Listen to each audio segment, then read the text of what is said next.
Iran Israel के बीच शुरू हुआ युद्ध खत्म होता नहीं दिख रहा है। पहले हिजबुल्लाह के नेताओं को इजराइल निशाना बनाते हुए धीरे धीरे खत्म कर दिया, जिसके बाद ईरान ने इजराइल पर पलटवार किया था और चेतावनी दी थी कि इजराइल ईरान पर हमला करता है तो उसे इसकी कीमत चुकानी पड़ेगी। लेकिन इस चेतावनी के बाद भी इजराइल नहीं माना और बीते दिनों एक के बाद एक कई रॉकेट इजराइल पर दाग दिए। अब चर्चा चल रही है कि इजराइल ईरान पर बड़ा हमला करने वाला है। इस बीच ईरान के सुप्रीम लीडर खामनेई ने इजराइल और अमेरिका के लिए चेतावनी जारी की है। तो आइए जानते हैं इस रिपोर्ट में उन्होंने क्या कुछ कहा है।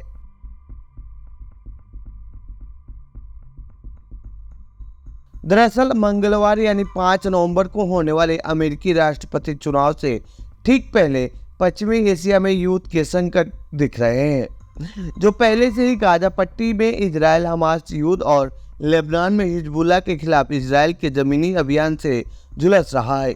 खामनेई ने ईरान के सरकारी मीडिया द्वारा जारी वीडियो में कहा है कि दुश्मन चाहे यहूदी शासन हो या अमेरिका, वे जो कर रहे हैं उसका करारा जवाब निश्चित रूप से मिलेगा।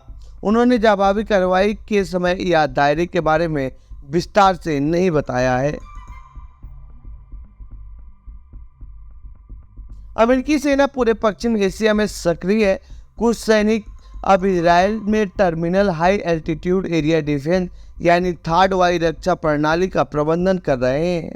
खामनेई ने पहले की टिप्पणी से अधिक सतर्क रुख अपनाया है और कहा था कि अधिकारी ईरान की कार्रवाई का मूल्यांकन करेंगे तथा इजराइल के हमले को बढ़ा चढ़ाकर पेश नहीं किया जाना चाहिए और न ही कम करके आंका जाना चाहिए। हालांकि हमले के प्रभाव को छिपाने की ईरान की कोशिश विफल हो गई और एसोसिएट प्रेस के विश्लेषण वाली उपग्रह तस्वीरों से पता चला कि हमले में देश के बैलिस्टिक मिसाइल कार्यक्रम से जुड़े एवं तेहरान के पास स्थित सैन्य ठिकानों को नुकसान पहुंचा है तथा रिवोल्यूशनरी गार्ड के उपग्रह प्रक्षेपण संबंधित प्रतिष्ठा को भी नुकसान पहुंचा है। इजराइल के हमलों में ईरान के हमास और हिजबुल्लाह जैसे सहयोगियों को भी भारी नुकसान पहुंचा है तथा उनके कई शीर्ष कमांडर मारे गए हैं।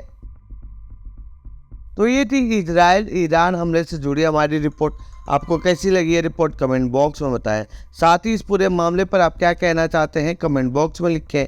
बाकी देश दुनिया की खबरों के लिए बने रहे जनसत्ता के साथ। धन्यवाद।